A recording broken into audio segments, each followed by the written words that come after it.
O Sidão, na semana passada, falou com a gente sobre perseverança. Né? O Sidão falou de uma corrida que acontece, que a santidade, nós temos que começar bem, correr, nós temos que manter o ritmo, nós temos que chegar no final. E o Sidão falou com tanta graça, foi incrível, a gente subiu a mensagem no YouTube, você pode assistir. Né? E o Sidão, uma coisa que ficou no meu coração depois que a gente foi para a célula e depois que eu ouvi alguns relatos, o que ficou muito no meu coração, eu quero falar isso para você que está conectado com a gente. Você foi escolhido para esse momento. Você foi criado para esta época. Outro dia, eu conversando com alguns amigos meus, eu perguntei, manos, que época vocês gostariam de ter nascido? E eu falei que eu gostaria provavelmente de ter nascido lá na década de 40, né? Década de 50. Sei lá, acho que a vida era mais simples naquele tempo. Mas também se você pegasse uma tosse, uma gripe, você provavelmente morreria com 20 e poucos anos. Outros tempos, outra tecnologia, não é verdade? Mas, e nesse exercício eu falei, caramba, às vezes a gente gosta de outras,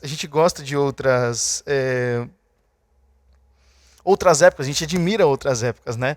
Eu sou fã da história, eu gosto muito de estudar história, e quando eu vejo esses grandes fatos da história que aconteceram na década de 40 em diante, né? E algumas coisas, eu falo, nossa, seria tão interessante ter vivido naquela época, mas eu estou falando isso como alguém que vive hoje em 2020, né? Talvez quem viveu em 1940 não tenha sido uma coisa tão simples assim, viver dessa maneira, enfrentar duas grandes guerras e tudo mais. Por que eu estou dizendo isso para você? Porque às vezes a gente passa muito tempo se comparando. Esse exercício que eu falei para você, que eu conversei com alguns amigos meus, de como é que seria se viver em outra época, que época você gostaria de viver se fosse outra época, né? É engraçado porque a gente compara a vida que nós temos hoje com a vida que nós teoricamente teríamos há 50, 60, 70 anos atrás, né?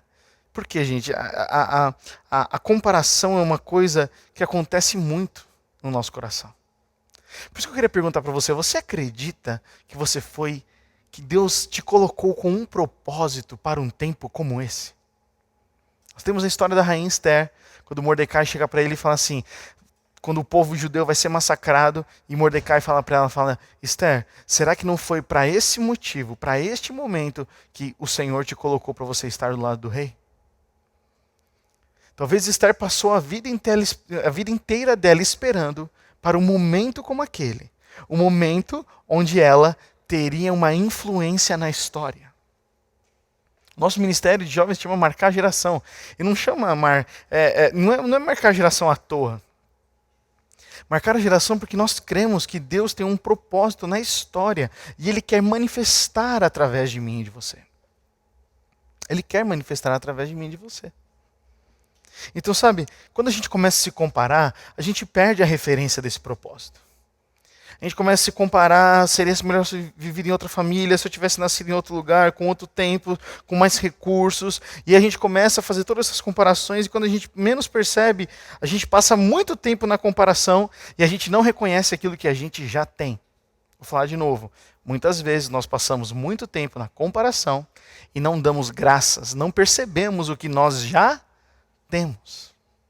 O que você já tem? Eu queria que nós vamos se conectar na célula lá depois, mas eu queria que você parasse para pensar um pouco e refletisse aí. O que você tem de exclusivo na sua vida? E não é uma coisa ruim, tá? Eu sou esquisitão, essa é a coisa exclusiva que eu tenho. Não, eu quero que você pense algo bom de você, que você vê que é exclusivo. Pensa um pouco aí. Às vezes é o seu jeito de falar, às vezes é uma habilidade de você se expressar, às vezes é como você toca um instrumento, às vezes é a capacidade que você tem de entender outra língua, às vezes é a capacidade que você tem de alegrar as pessoas. São poucas pessoas que conseguem arrancar um sorriso de outras, assim, de graça. Qual é a característica que você tem que é só sua? Porque Deus, muitas vezes, Ele quer utilizar essa característica que Ele, quando desenhou e pensou em você, colocou em você. Gustavo, o que isso tem a ver com santidade? Tem tudo a ver com santidade. Porque a santidade é uma escolha, certo? A santidade é uma escolha de viver uma vida separada. E Deus não quer que você viva uma vida separada sendo igual às outras pessoas. Eu e você fomos chamados com individualidade. Eu e você fomos chamados com exclusividade diante de Deus. Mas quando a gente gasta tempo se comparando, olhando para aquilo que a gente não tem, a gente perde o feeling, a gente perde a nossa verdadeira identidade. A gente passa o nosso tempo não mais buscando a Deus, a gente gasta o nosso tempo se comparando e querendo ser melhor que as pessoas. E a pior coisa que você pode gastar o seu tempo na sua vida é ficar se comparando. É um tempo perdido, é um tempo que não volta. Já me comparei muito na vida. Ainda corro risco, às vezes me comparo. Mas eu quero dizer para você, a melhor coisa é você saber quem você é. Jesus, ele sabia quem ele era. A gente falou nessa série sobre Jesus, de como ele escolhia se manter santo. A gente fez uma mensagem só sobre como é que Jesus se mantinha santo. E Jesus se mantinha santo através da oração e através de uma vida de busca ao Pai. Não é verdade? Jesus, ele sabia da sua identidade, por isso ele enxergava o melhor nas pessoas. Jesus, ele sabia a sua identidade e ele tinha clareza do seu destino. Gente, agora é o momento onde nós não sabemos do nosso destino. A gente pensou que em agosto essa pandemia ia estar acabando e está parecendo que não. E se estender mais? Ai, Gustavo, nem fala aqui, ó, fica ansioso aqui, que não sei o quê. Não. Eu não quero falar isso para te deixar ansioso. Mas essa prospecção revela o nosso coração. Não quero te deixar ansioso, meu amigo e minha amiga. Mas eu quero que você pense, quando nós sabemos o nosso destino, a gente descansa. Às vezes eu vejo muitas pessoas com muita ansiedade, com muita coisa, e aí eu falo, então, mas qual que é o destino? Qual que é a palavra que Deus te deu? Ela fala, não, Gustavo, eu sei disso, isso não tem nada a ver com a minha ansiedade, tem tudo a ver. A gente não tem que quebrar o nosso orgulho. A nossa ansiedade está relacionada, diretamente relacionada, à nossa falta de destino. Como eu não sei onde eu vou chegar, eu tenho medo do dia do amanhã. E isso gera ansiedade. Gente, nós não temos controle sobre a nossa vida. Tem uma coisa que a gente aprendeu nessa pandemia, que a gente não tem controle sobre nada. As coisas mudam muito rápido. Mas agora, quando eu, Gustavo, escolho viver uma vida separada, e quando você escolhe viver uma vida separada, nessa separação você busca a Deus, você para de se comparar. Você está acompanhando o meu raciocínio? Você começa a buscar a Deus, você para de se comparar, e então você tem clareza do seu destino. Jesus tinha clareza do destino dele, porque ele sabia quem ele era. Ele se relacionava tanto com o Pai, não para pedir, mas para relacionar, para desfrutar do Pai, que quando ele vinha as inseguranças, ele sabia que ele ia morrer. Isso não gerou ansiedade no coração de Jesus. Isso não gerou temor no coração de Jesus, mesmo sabendo que ele veio para a terra para morrer. Não gerou ansiedade no coração dele. Entende? Ansiedade, sim, é uma coisa que pega a gente. Mas uma maneira de combater a ansiedade é perseverar na santidade, é perseverar no relacionamento com Deus, é perseverar em falar, Pai, as coisas deste mundo podem sair do controle, mas eu tenho um destino escrito, o Senhor já escreveu. Quando eu estava na barriga da minha mãe, o Senhor me criou com um propósito e os meus dias já estão escritos. Você tem noção de que os seus dias já estão escritos? Meus dias já estão escritos. Isso não quer dizer que a gente perde o livre-arbítrio. Isso quer dizer que nós temos um bom Pai, um Deus bom, que está conosco ao longo do processo. Ele não vai nos abandonar. Você entende isso? Essa é uma perspectiva que muda a maneira como a gente encara a vida de santidade. Jesus tinha uma clareza do destino dele, porque ele tinha relacionamento com Deus.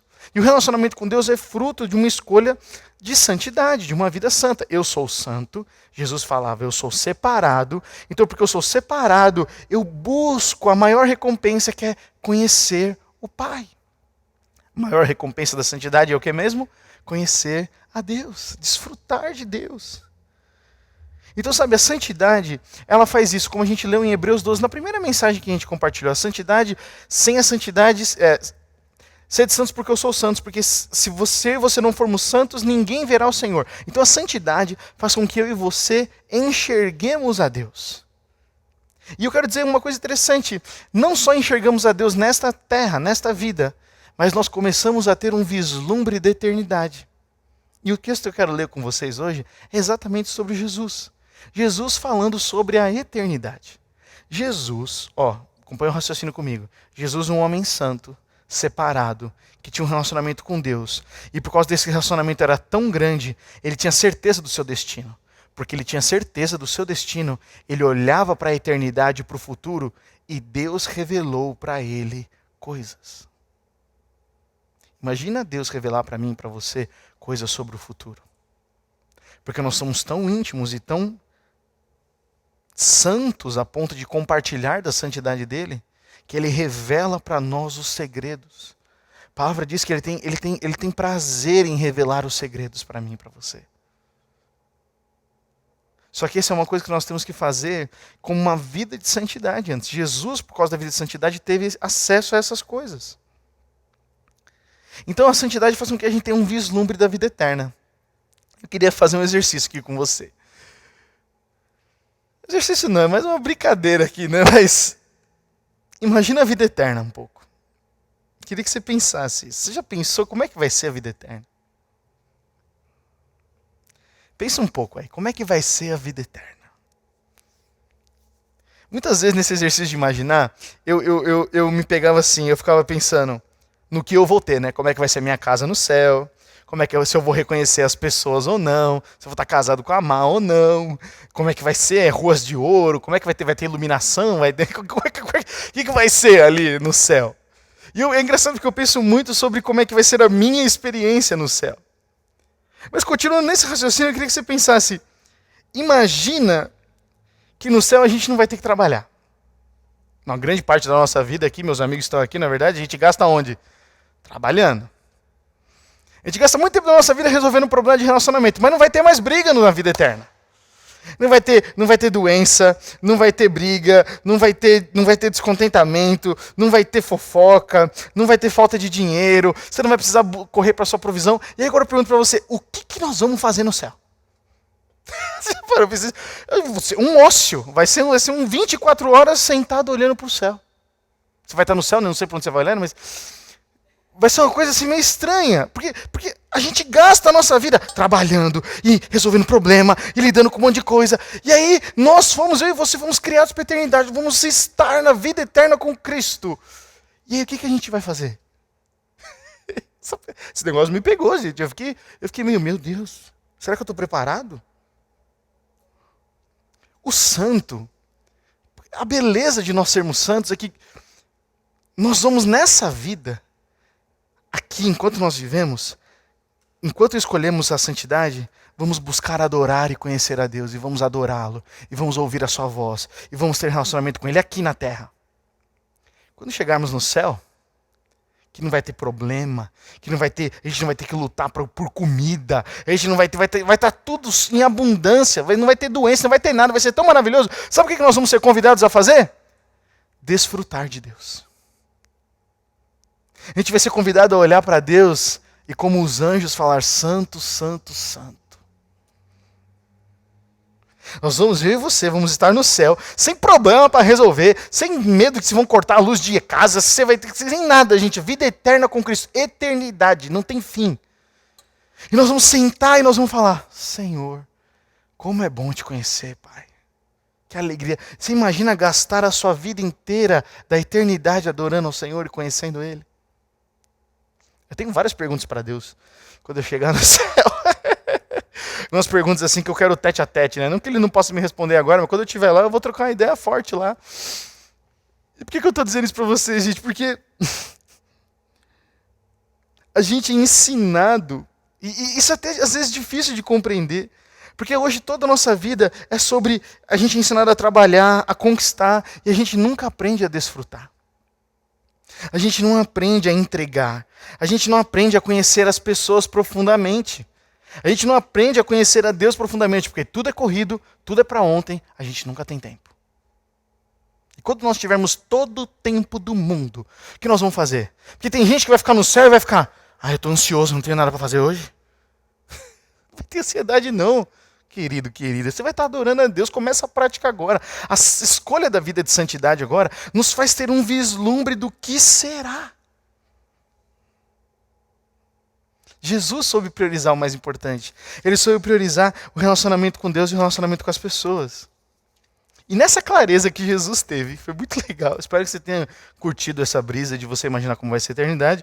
Mas assim, nessa clareza, nesse propósito e identidade que Jesus tinha claro, Deus revelou para ele algo importante que está em Mateus 24, que eu quero ler com você. Nós vamos ler os versos 3, 10 a 14 e 36 a 39. E aqui Jesus está fazendo tanto um alerta sobre a questão dos finais dos tempos, e é um alerta para mim e para você, é um alerta para os discípulos de Jesus, é um alerta para nós cristãos,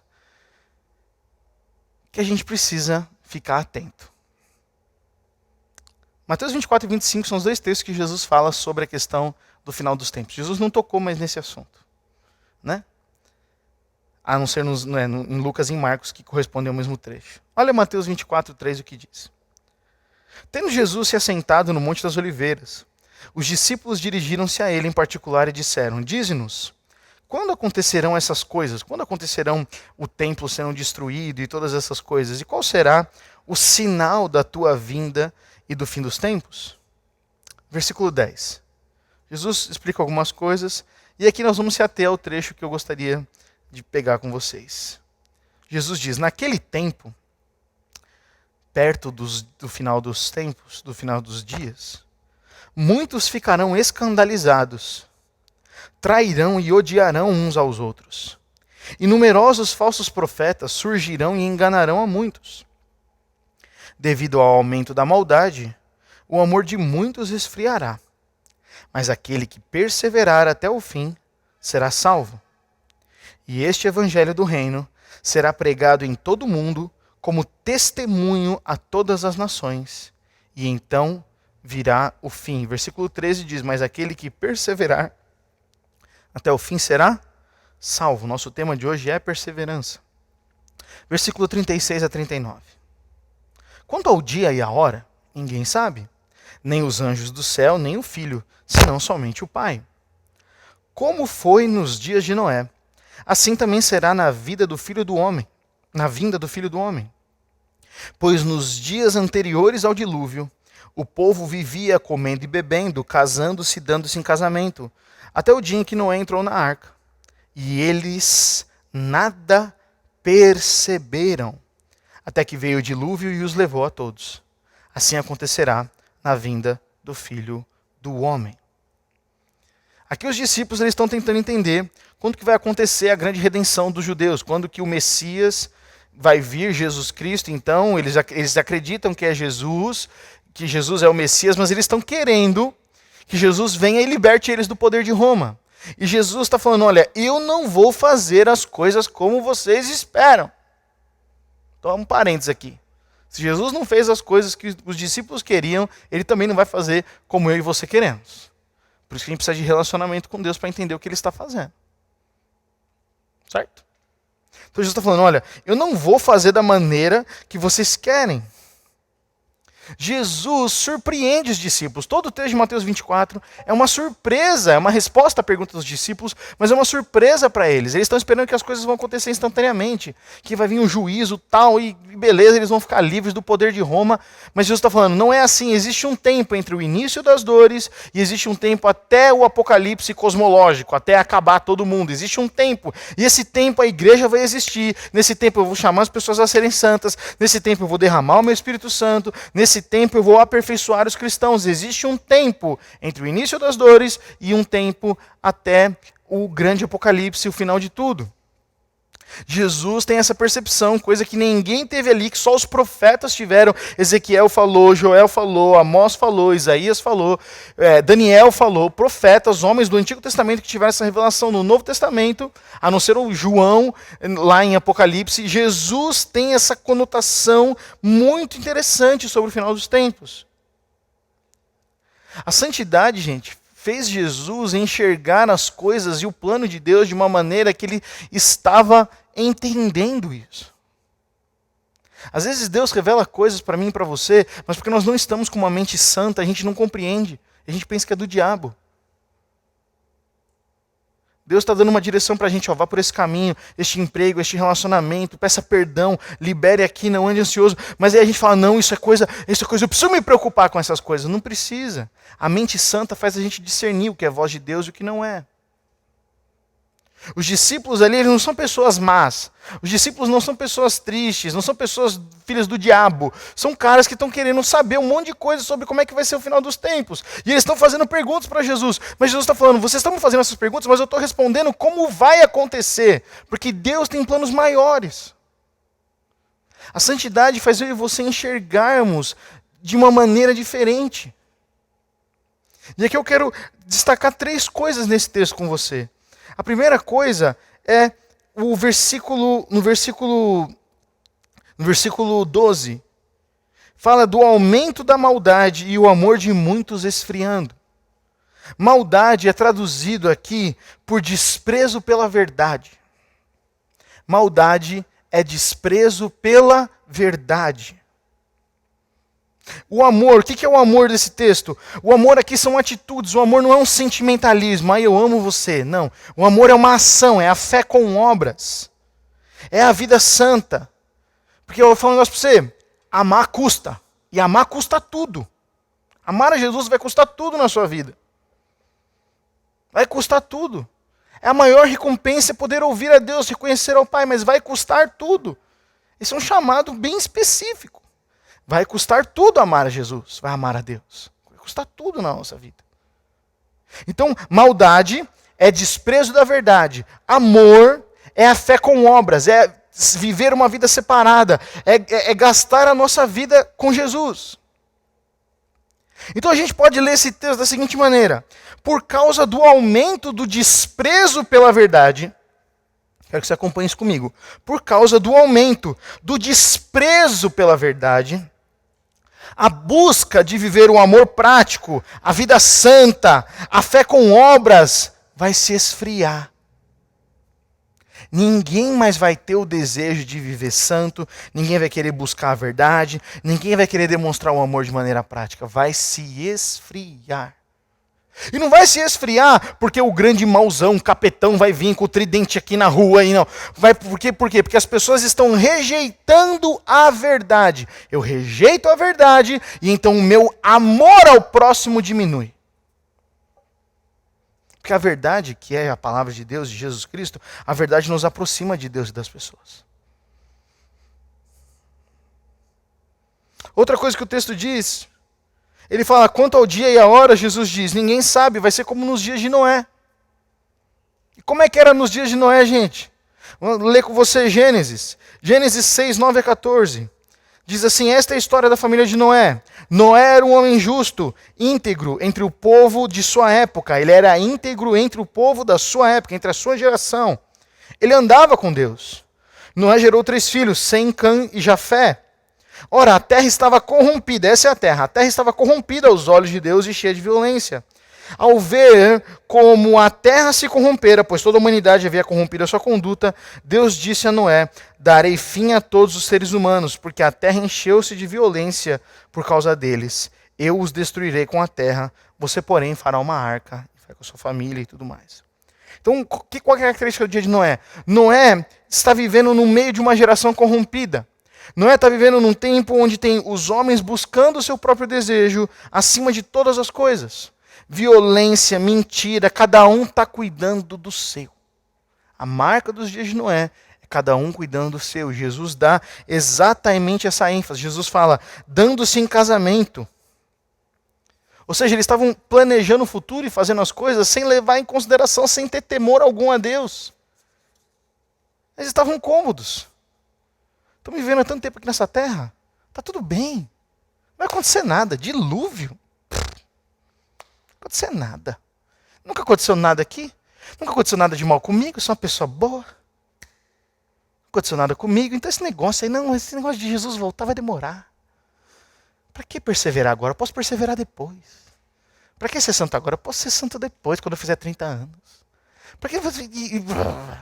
Aqui, ó. Quem nunca pensou que atira a primeira pedra. Noé, ele entra na arca. Ele espera 7 dias dentro da arca. Imagina, Noé entra na arca, fecha a porta. Os de Deus selam a porta. E ele está lá com um monte de animal e fica 7 dias e não cai uma gota d'água. Isso é perseverança. Noé obedeceu e falou, tá bom, vou ficar aqui na arca. Por 7 dias, Noé fica lá fechado dentro da arca, não cai uma gota d'água. E então, no 7º dia, vem a chuva E aí, dilúvio e lava todo mundo lá na terra, 40 dias e 40 noites, só sobra eles. Lembra que nós estamos falando sobre perseverança. Não é um homem que perseverou. Não é um homem que ouviu, obedeceu e perseverou. No meio de uma geração corrompida, Noé ouviu a Deus e perseverou, mesmo quando 7 dias não choveu coisa nenhuma. Noé, ele era separado dos outros homens da terra. Ele era justo, íntegro entre os da sua época. Ele andava com Deus. Ele era um cara separado. Então ele era uma pessoa que tinha uma vida santa, separado, diferente dos outros da terra. Jesus está falando que a volta dele vai ser como o dilúvio foi para aquelas pessoas. Está todo mundo tranquilo. Está todo mundo cuidando da sua vida. Ninguém está pensando na volta de Jesus e então, pau! Dilúvio. Assim como um raio cruza do Oriente ao Ocidente, assim será a vinda do Filho do Homem, Jesus diz em Mateus 24. Os santos estão preparados. Agora, quem está se dando em casamento, quem está curtindo as coisas, quem está acomodado não percebe. O problema da galera foi ver Noé construindo um baita de uma arca e falou, é nada isso aí. A gente corre o risco. Cada vez mais pessoas, gente. Nosso mundo está virando de cabeça para baixo. Mas tem gente escolhendo ser santa, tem gente escolhendo pagar um preço, tem gente que se conecta para assistir, tem gente que vem aqui adorar, tem gente que vai pregar, tem gente que está indo evangelizar no meio do coronavírus, tem gente orando pra caramba, tem gente pagando um preço e tem outro leva de pessoas que estão assim. Nossa, que droga, tiraram a minha série da Netflix. Acomodados. Nesse negócio, o que eu mais ouvi foi isso. Esse negócio de Jesus voltar está longe ainda. Eita, cuidado. Ninguém sabe o dia e a hora, mas eu prefiro estar santo e preparado para quando vier eu vou estar trabalhando. Não vou estar morgando. Não dá, gente, para a gente viver como se Jesus não fosse voltar. Como se as nossas atitudes não tivessem consequência. A vida santa é a consciência de que nós somos separados e isso vai refletir na nossa vida. E o verso 13 é o terceiro e último ponto. O verso 13 diz assim, mas aquele que perseverar até o fim será salvo. Jesus está falando, olha, vão desprezar a verdade. O amor prático, o amor ao próximo vai se esfriar. As pessoas vão estar cuidando da sua vida como se nada tivesse acontecido, como se elas fossem senhores do tempo. E então, aquele que persevera, o que é perseverar, gente? É manter-se em constância. Aquele que perseverar será salvo. O texto sinódico em Lucas 21, que conta a mesma história, Lucas 21, 19, Lucas relatou a seguinte frase, a mesma frase da seguinte maneira, é perseverando que vocês obterão vida. Perseverança não é só salvação, perseverança a gente tem vida, vida aqui na terra. Na versão mais original, da Almeida atualizada, a Bíblia diz assim, é na vossa perseverança que ganhareis as vossas almas. Olha que lindo isso. Enquanto vocês estão perseverando, perseverança é uma ação, ok? Enquanto vocês estão perseverando para lutar, perseverando para se manter santos, perseverando para escolher viver uma vida pura, perseverando em conhecer a Deus, perseverando em conhecer ao Senhor, perseverando em entregar a vida aos pés do Senhor, perseverando em conhecer a Deus, enquanto vocês estão perseverando, vocês vão ganhar a sua alma. O que é ganhar a alma? É conquistar os desejos. Tem muita gente inconstante. E por que tem muita gente inconstante? Uma hora está no céu, uma hora está beijando o capeta. Por que tem essa inconstância? Porque não tem perseverança na santidade. Porque não tem perseverança na preparação. Porque não tem perseverança no relacionamento com Deus. Porque não tem perseverança em ler a Bíblia. Porque não tem perseverança na adoração. Não persevera, e quando não persevera, não tem como, você vai ser vencido pelos seus desejos. Eu vou ser vencido pelos meus desejos se eu não persevero. Você está entendendo o que a palavra está dizendo? A palavra está dizendo assim, quando você persevera, você conquista os desejos humanos. Quando você persevera, você diz não ao pecado. Quando você persevera, você diz não às tentações da carne. Quando você persevera em conhecer a Deus. Perseverança é uma escolha, é uma jornada. Mas tem que perseverar, porque Jesus está falando, aquele que perseverar até o fim será salvo. Não é aquele que esperar de chegar no leito de morte. Quando chegar no leito de morte, dá três pulinhos e fala, Jesus, eu me arrependo, e você vai para o céu. Não é!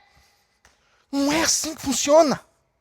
Pode acontecer numa pessoa no leito de morte aceitar Jesus e ir para o céu? Lógico que pode. Aconteceu isso com aquele que estava na cruz com Jesus. Aconteceu isso. Ele foi salvo hoje, você estará comigo no paraíso.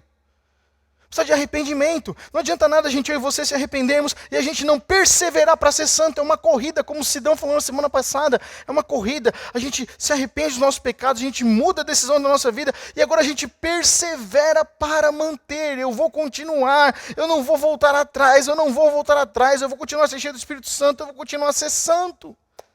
Uma escolha. A perseverança é uma escolha. Jesus está falando, olha, no dia de Noé, vai ser igual no dia de Noé, vai estar todo mundo tranquilo e eu vou voltar.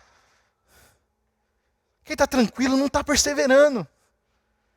Quem está tranquilinho, nas moitas, está cuidando dos seus problemas, não está orando, não está clamando pelas pessoas, o coração está queimando pelo próximo. A gente precisa disso, parar de viver a nossa vida, porque todo o dinheiro desse mundo, todas as casas que a gente conquistar, todo o trabalho, todo o nome vai ficar na terra. A eternidade, nem sei se me chamar de Gustavo. Mas eu tenho outro nome lá, Binadab, sei lá. Posso ter outro nome lá no céu, mas não me importa, porque eu quero estar com Cristo. E eu quero perseverar. Perseverar enquanto eu viver essa vida. Isso queima no meu coração, gente. Porque nós estamos juntando tesouros aqui nessa terra, juntando, se preocupando com o que as pessoas vão pensar da gente. E a gente não prega o evangelho, a gente não tem compaixão. Imagina o fogo eterno para as pessoas que você ama. Imagina a eternidade com o diabo. Para as pessoas que você tem relacionamento, que você nunca pregou o evangelho. Como é que é isso? É normal? É normal você ter os seus pais, seus primos, seus amigos, seus colegas de trabalho para sempre no inferno, enquanto eu e você estamos no céu? Não é normal. Não é normal. Nós não podemos fazer isso. Não podemos deixar o amor do nosso coração se esfriar. Nós precisamos conhecer a verdade nos liberta, a verdade é a palavra de Deus.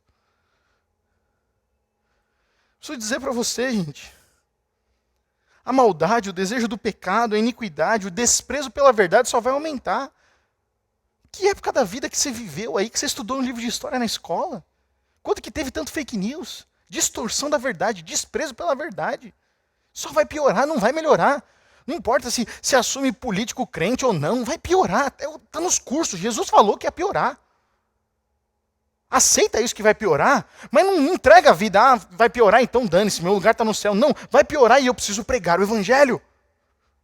Vai piorar, mas eu preciso falar para as pessoas do amor de Jesus. Jesus está falando aqui, ó, no versículo Mateus 24, no versículo 14, ele fala, e este evangelho do reino será pregado em todo o mundo como testemunho a todas as nações. A maneira que nós vamos conquistar o mundo é através de testemunho daquilo que Cristo fez na nossa vida. Não é através dessa pregação, não. É através de testemunho do que Cristo fez na nossa vida. O desprezo da verdade vai aumentar. A galera de Noé é isso aqui, gente. A galera de Noé já estava vivendo a realidade. Os dias de Noé já são os nossos dias, tá? É batata. Os dias de Noé são os nossos dias. Vive como se não tivesse consequência. Qualquer coisa eu controlo. Eu caso, mas se não der certo eu termino. Isso aqui é tranquilo. Se eu engravidei é só criar um filho. Só criar um filho, pelo amor de Deus. Criar filho não é brincadeira.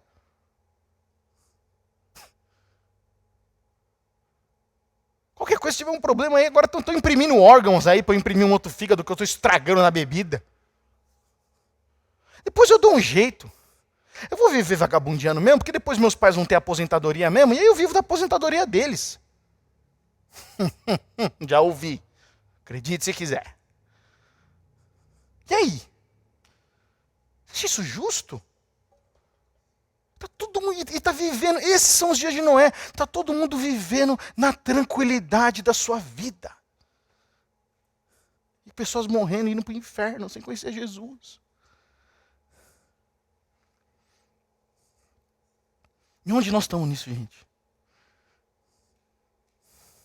Se a galera da banda quiser ir lá, já estou encerrando aqui. Onde nós estamos nisso?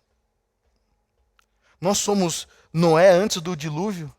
Noé, um homem justo, íntegro é completo. No meio da sua geração, nós somos como Noé? No meio da nossa geração? Separados, íntegros. Que andamos com Deus. Uma das características de Noé é que ele andava com Deus. Ou nós somos como os restos das pessoas que estão vivendo de forma inconsequente. Quem nós somos? Estou perguntando para mim e para você, porque é a pergunta que eu fiz no meu coração. Tenho tantos sonhos terrenos, gente. Tantos sonhos terrenos. Mas quando eu vejo, eu falo, Senhor, o mais importante é o Senhor, Pai. Porque quando o Senhor voltar, eu não quero ser encontrado na minha casa, na minha boa casa, com os meus muitos móveis, com os meus PlayStation 4, 5, 6, com todo o dinheiro na conta do banco. Eu não quero ser essa pessoa, Senhor. Quero. Você quer? Esperar comodamente a volta de Jesus? Eu não quero isso. Onde nós estamos nisso, gente? A santidade é a consciência de que nós somos separados. E essa consciência muda a nossa atitude. A consciência de Noé foi tão forte de que ele foi capaz de obedecer e construir uma arca e ficar 7 dias dentro dessa arca, sem cair uma gota d'água. Jesus foi tão santo que a consciência dele foi mudada para que quando ele recebesse essas coisas do Pai, ele entendesse. Que ele não precisa saber quando ele vai voltar, ele precisa só estar pronto para obedecer, e ele compartilhou isso com os seus discípulos. Leia Mateus 24 depois. Você vai ver o que Jesus fala ali. Sabe, gente, a gente precisa mudar. Enquanto eu estava pensando, estava conversando com alguns amigos meus, são líderes também de célula, e eles falando, mano, Gustavo, como tem gente inconstante. Os caras têm grupo no WhatsApp para mandar besteira. Não consigo entender um cristão que faz isso. Não consigo entender um cristão que, conhecendo a Jesus Cristo, não escolhe romper com as coisas deste mundo. Eu, Gustavo, luto para vencer as coisas deste mundo. Eu não conquistei, eu tenho tentações. Mas enquanto eu e você temos o Espírito Santo vai olhar essas coisas e vai dizer assim para mim e para você: tem algo de errado. O Espírito Santo vai falar para mim e para você: tem algo de errado. Se essa voz dentro de você desaparecer, se você conhece Jesus, dentro de você desaparecer essa voz, se preocupe. Eu tenho que me preocupar muito. Eu prefiro ter uma vida inteira sendo repreendido pelo Espírito Santo, falando, ó, ajusta aqui, muda ali, ó, toma cuidado, toma cuidado, toma cuidado. Eu prefiro ter uma vida inteira tentando ajustar, do que uma vida que eu tomo as minhas decisões e eu não tenho nenhuma voz no meu coração que me mostra qual que é o verdadeiro caminho, o caminho da vida. Tem um trecho do livro de C.S. Lewis. Existe um livro de C.S. Lewis chamado Cartas do Diabo ao Seu Aprendiz. C.S. Lewis é um escritor, durante a época da Segunda Guerra, 1940, 1943, ele escreve esse livro. E esse livro, Cartas do Diabo ao Seu Aprendiz, o C.S. Lewis, de uma maneira irônica, bem humorada até, ele escreve de como seriam os conselhos de um diabo mais experiente, como seria os conselhos de um demônio mais experiente para um demônio jovenzinho.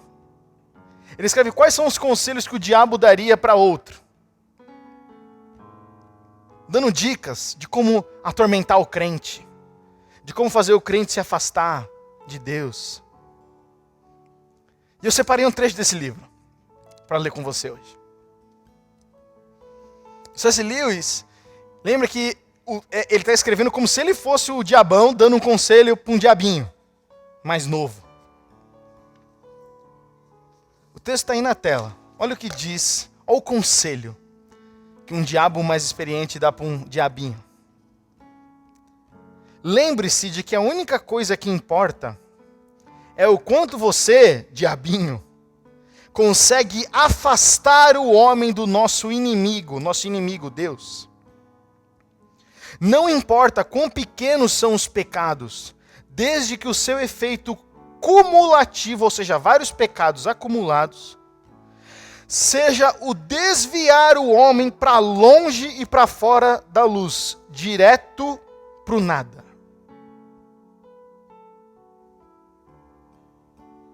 O assassinato, levar a pessoa a cometer um assassinato, não é nem necessário. Muitas vezes ele nem vai ser melhor do que o vício de jogar cartas, se esse segundo der conta do recado. Ele está falando, você não precisa nem levar o cara a matar alguém, se ele ficar só viciado em jogar. A estrada mais segura para o inferno é gradativa. A ladeira é suave, o solo é macio, sem curvas acentuadas, sem marcos e sem postes indicadores. Pesado. Mas é uma verdade. Jesus falou, a porta para a perdição ela é larga, ampla, mas a porta que dá para a vida eterna ela é estreita. Nos custa tudo. Perceba, gente, o que a perseverança faz na nossa vida. A perseverança faz a gente ter vida. É somente através da perseverança que nós conquistamos os desejos do nosso coração. Eu passei 6 mensagens dessa série sem falar de pecado. 6 mensagens. Falando sobre santidade sem nem tocar em assunto de pecado. O Sidão, na semana passada, eu creio, conduzido pelo Espírito Santo, tocou nesse assunto. E eu venho aqui falar hoje para você. A vida cristã não é sobre pecado. Eu não estou aqui como seu acusador.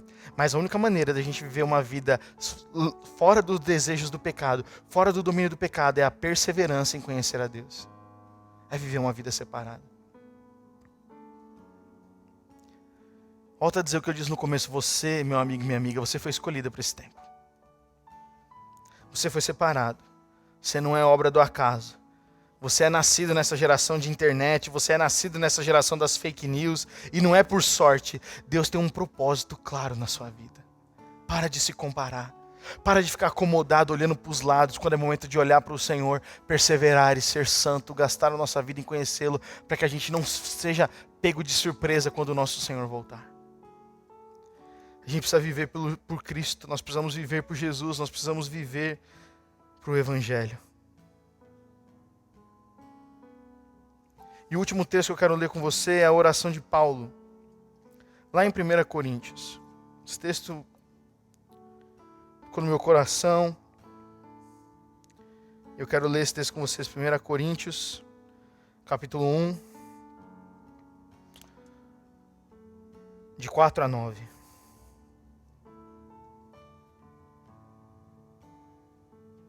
Essa é a minha oração por mim e por você nessa noite. Paulo diz assim: eu sempre dou graças a Deus por vocês, por causa da graça que lhes foi dada por Ele em Cristo Jesus.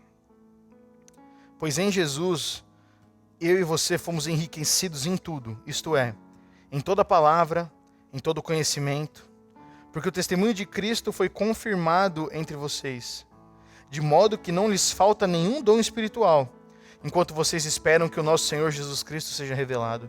Paulo está falando, para vocês viverem a vida cristã, não falta para vocês mais nada. Até a volta de Jesus não falta mais nada. Só persevere. Versículo 8. Ele, o Senhor, os manterá firmes, perseverança, manterá firmes até o fim, de modo que vocês serão irrepreensíveis no dia do nosso Senhor Jesus Cristo, no dia da volta do Senhor. Fiel é Deus, o qual os chamou à comunhão com seu Filho Jesus Cristo, nosso Senhor.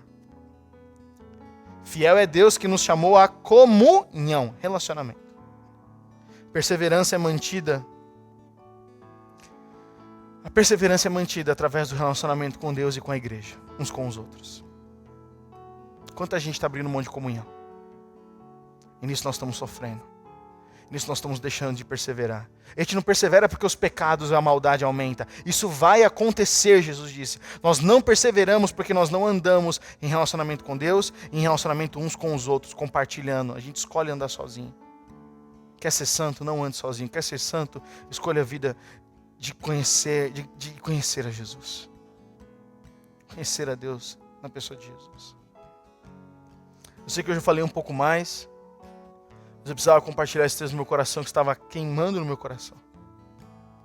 Jesus vai voltar. A gente não pode viver a nossa vida como se a gente não soubesse. A gente não pode ser pego de surpresa. Sabe, a gente não pode fazer com que centenas de milhares de pessoas que a gente conhece morram e vão para o inferno sem conhecer a Jesus. O que isso gera no seu coração? Nós vamos ser como Noé, reconhecidos por homens e mulheres que andaram com Jesus, que eram homens íntegros, homens e mulheres íntegros no meio da sua geração, sal e luz. Nós vamos ser como aqueles que estavam vivendo a vida, aguardando alguma coisa acontecer. Falando, não, esse negócio aí de Jesus voltar é só para quando for o filho dos meus filhos. A gente não sabe o tempo e nem a hora. Mas quando nós nos mantemos santos, quando nós perseveramos, nós não precisamos ter medo.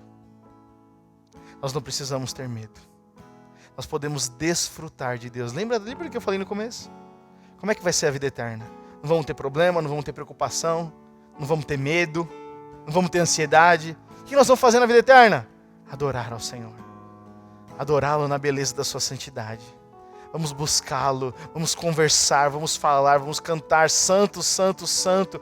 Essa vai ser toda a nossa vida. Por que não começar a viver isso agora? Quero te convidar a viver isso hoje.